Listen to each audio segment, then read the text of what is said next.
organization is the only nonprofit organization that supports the legacy and history of Baltimore County. And as such, we support programming such as we're going to have the opportunity here. We also sponsor trips. We just recently came back from the Denell Martin Museum. If you haven't had a chance to visit that aviation museum, I would urge you to do so. We also do everything we can to support the legacy of Baltimore County. You may have noted, I hope you have an opportunity to do so, that we did a book several years ago on the 350th birthday of Baltimore County. And as you know, Baltimore County and Baltimore City have had an interesting history together. I think it's very appropriate that we can come together. We're not fighting this time. We're celebrating our legacy, and I'm very happy that you could be here to do that with us. On a not a grim note, I hope, we also have an extensive legacy of cemetery records. We have an extensive research library, which I would ask that you get a chance to look at on the other side, the oldest part of the building.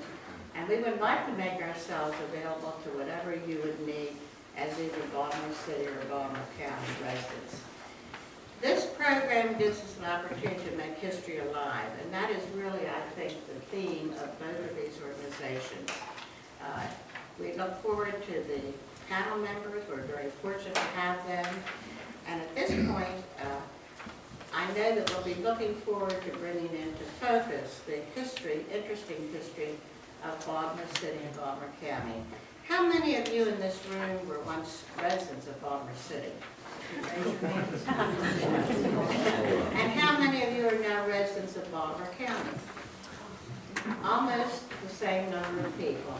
And I think that shows how close a history we have. So again, it gives me a great pleasure to welcome you on behalf of our board, our volunteers. We have over 300 members, our cameraman in the back. Thank you, Jeff.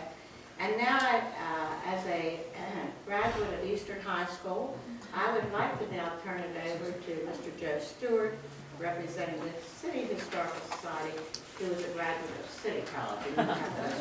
So thank you for coming, and we look forward to a wonderful time. Thank you, Phyllis.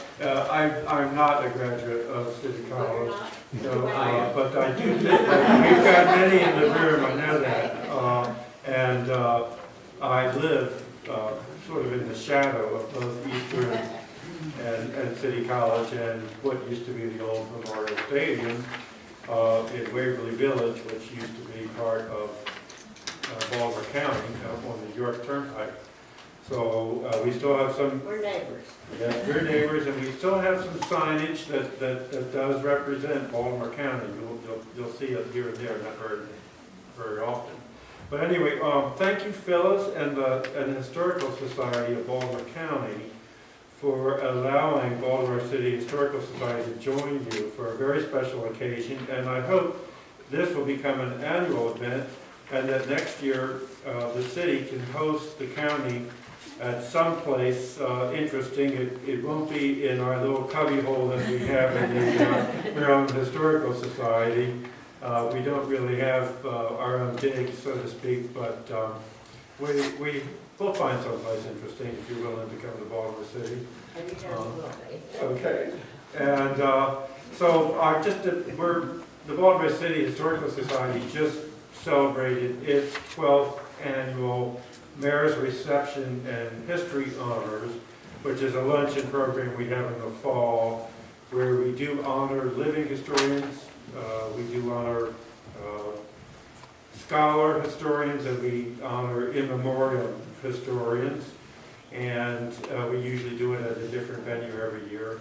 We also have a historians conference every year in May, and we have a Baltimore History Evening program, which I say is free, but I'm always corrected by Mike Franch in the room in that it's a no-charge event, which means, I guess, that, he would like to pass the basket and people can make donations, but it is, you don't have to pay to get in, and it is very exciting. It's in the Village Learning Center, which used to be a Enoch Pratt branch of the library in Charles Village.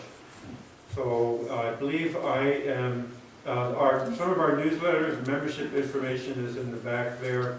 There's a handout for today, which some are in the back and some are out front, and I believe I'm now supposed to introduce Garrett, who's the Vice President of the Baltimore City Historical Society and the person who organizes the Historians Conference every year.